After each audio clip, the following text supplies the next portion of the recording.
ओम नमः शिवाय। आप सभी का मेरे YouTube चैनल पर हार्दिक स्वागत है। आज सुनिए अमावस माता की कथा। कथा प्रारंभ करने से पहले आप सभी से अनुरोध है, कमेंट बॉक्स में अमावस माता की जय जरूर लिखिएगा। पौराणिक कथा के अनुसार एक गांव में सास और बहू अकेले रहते थे और उनका बेटा विदेश में कमाने के लिए गया हुआ था। सास और बहू बहुत प्रेम से रहते थे। दोनों एक दूसरे की देखभाल भी करते थे। एक दिन बहू ने खाना नहीं खाया, तब सास बहू से पूछने लगी कि बेटा, आज तुमने खाना क्यों नहीं खाया। तब बहू कहने लगी, सासू माँ, आज मेरा अमावस माता का व्रत है, इसीलिए मैंने खाना नहीं खाया। तब सास ने कहा कि बहू, ये व्रत क्या होता है और इस व्रत को करने से क्या फल मिलता है, मुझे भी समझाओ। तब बहू कहने लगी कि सासू माँ, अमावस माता का व्रत करने से बहुत पुण्य मिलता है। घर में अन्न धन बना रहता है, सुख शांति बनी रहती है और अटल सुहाग मिलता है, पुत्र की प्राप्ति होती है। इसी तरह से 3 पनौती अमावस माता का व्रत भी रखा जाता है। इस व्रत में हर वर्ष अलग अलग खाना खाया जाता है और विष्णु भगवान के मंदिर में चढ़ावा चढ़ाया जाता है या फिर किसी ब्राह्मण को दान दक्षिणा दी जाती है। इस व्रत में पहले साल शक्कर, घी और चावल से बना खाना खाया जाता है। पहले साल व्रत पूर्ण होने के बाद 1.25 किलो चावल और 1 कटोरी घी और 1 कटोरी शक्कर का दान किसी ब्राह्मण देवता को दान में दिया जाता है। दूसरे साल जौ, घी और शक्कर से बना खाना खाया जाता है।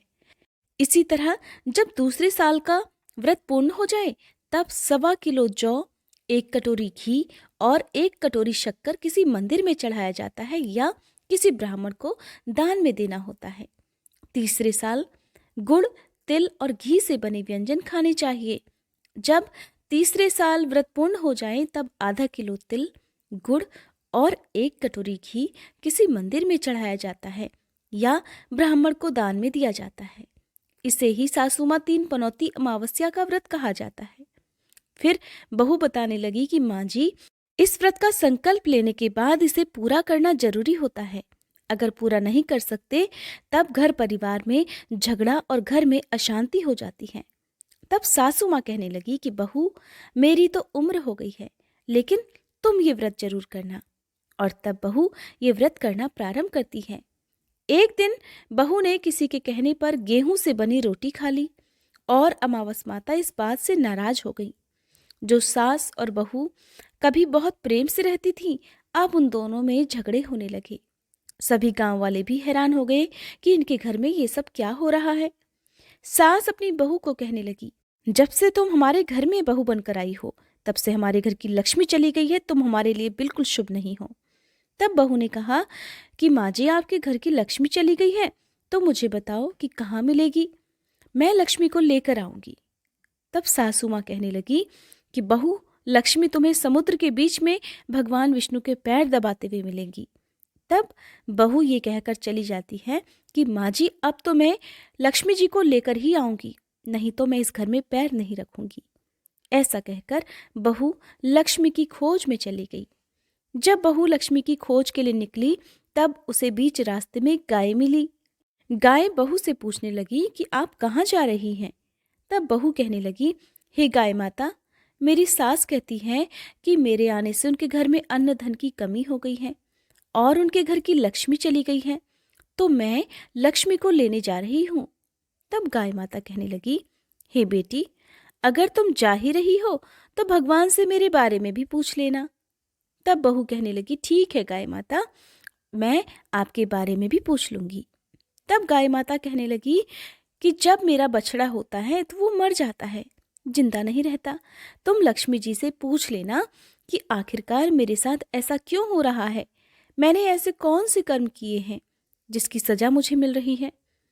तब बहू कहने लगी, गाय माता, मैं आपके बारे में जरूर पूछ लूंगी। ऐसा कहकर बहू आगे बढ़ गई। जब आगे बढ़ी, तब रास्ते में उसे एक घोड़ी मिली जिसके गले में घंटी बंधी हुई थी। घोड़ी ने भी कहा कि बेटी, तुम मेरे दुख का निवारण लक्ष्मी जी से पूछ लेना। तब बहू कहने लगी, मैं जरूर पूछ लूंगी। ऐसा कहकर बहू आगे बढ़ गई। आगे जाते ही बहू को एक अंधा और बहरा बुजुर्ग मिला। उसने भी बहू से अपनी समस्या के निवारण के लिए पूछने का कह दिया। तब बहू उसकी समस्या भी भगवान से पूछने का कहकर आगे बढ़ गई। आगे जाते ही बहू को एक बूढ़ी औरत मिली जो कि हाथ और पैर से अपाहिज थी। उसने भी बहू से कहा कि बेटी, जब तुम भगवान से मिलो तो उनसे पूछना कि आखिरकार मैं अपाहिज क्यों हुई, मैंने ऐसे कौन से कर्म किए थे। तब बहू उसकी समस्या पूछने के लिए तैयार हो गई और फिर आगे बढ़ गई। आगे जाते जाते बहू बहुत थक गई और एक आम के पेड़ के नीचे बैठ गई। आम का पेड़ बड़ा खुश होकर बहू से पूछने लगा कि बेटी, तुम कहाँ से आई हो और कहाँ जा रही हो। तब बहू कहने लगी कि वो लक्ष्मी जी को लेने जा रही है। तब पेड़ भी अपनी समस्या भगवान से पूछने के लिए कहने लगा कि मेरे पेड़ पर लगे हुए आम खट्टे ही क्यों होते हैं, इस बारे में बहू रानी भगवान से जरूर पूछ लेना। तब बहू पेड़ की समस्या लेकर आगे बढ़ गई। थोड़ी दूर जाने पर बहू को एक तलाई मिली। वो भी बहू से कहने लगी कि बहू, तुम भगवान से पूछना कि मेरी तलाई का पानी इतना मैला क्यों है, कोई भी यहाँ आकर पानी नहीं पीता। तब बहू कहने लगी जरूर पूछ लूंगी।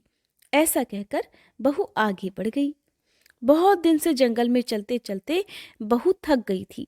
उसे भूख भी लगी थी, लेकिन खाने को कुछ नहीं मिला तो वो भूख और प्यास से बेचैन हो गई और जंगल में बेहोश हो गई। उसी समय भगवान श्री हरि और माता लक्ष्मी घूमते हुए उधर जा रहे थे। तब माता लक्ष्मी विष्णु भगवान से कहने लगी कि हे नाथ, ये तो आपकी बहुत बड़ी भक्त है, आप इसके दुख का निवारण कीजिए। तब भगवान श्री हरि कहते हैं कि इस संसार में तो बहुत से जीव दुखी हैं, सभी अपने अपने कर्मों का फल भोग रहे हैं, मैं किस किस के दुख का निवारण करूं। तब माता लक्ष्मी भगवान श्री हरि से विनती करने लगी, कहने लगी कि वो भूखी प्यासी है, अगर इसे ऐसे में जंगल में छोड़ दिया जाए तो जंगली जानवर उसे खा डालेंगे। माता लक्ष्मी की बात सुनकर भगवान श्री हरि एक साधु का वेश धारण कर बहू के पास गए और उसे होश में लेकर आए। बहू के होश में आते ही साधु वेश में भगवान उससे पूछने लगे कि वो यहाँ क्यों आई है और कहाँ जा रही है। तब बहू ने सारी बात बता दी। उसकी बात सुनकर भगवान श्री हरि और माता लक्ष्मी प्रकट हो गए। उनके साथ साथ प्रकट हुई अमावस माता भी। बहू ये सब देखकर उनके चरणों में गिरकर उन्हें प्रणाम करने लगी। तब अमावस माता बहू से कहने लगी कि बेटी, तूने मेरे व्रत को खंडित किया है, इसी की सजा तुझे मिली है, लेकिन अब मैं तुझे क्षमा करती हूँ।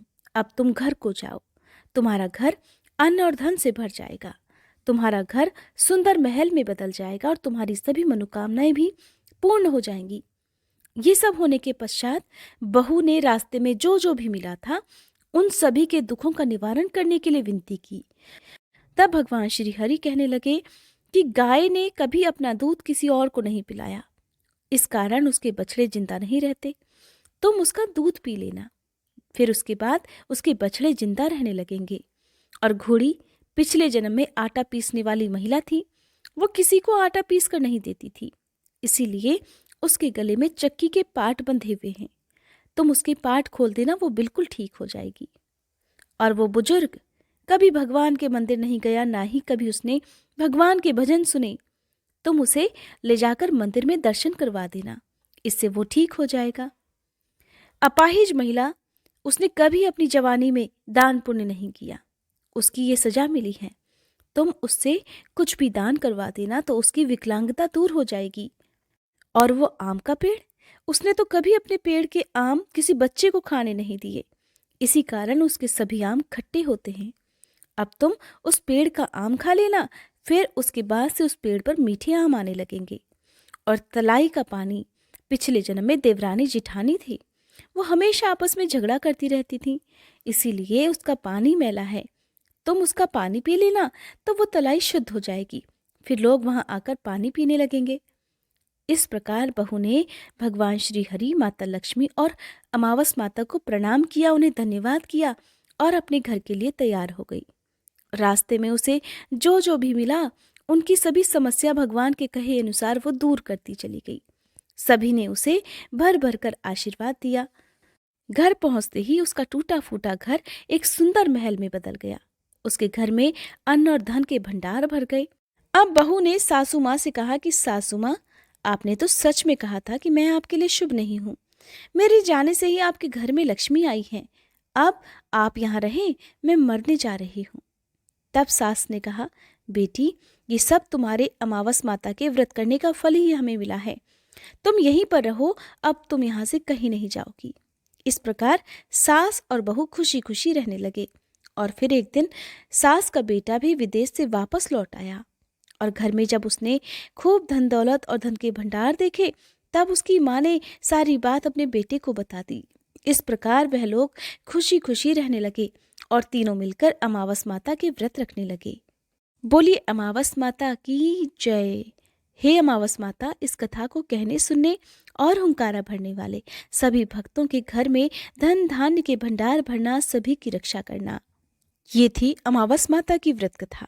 अगर आज की ये वीडियो आपको पसंद आई हो तो वीडियो को लाइक, शेयर, चैनल को सब्सक्राइब करके बेल आइकन प्रेस करना मत भूलिएगा।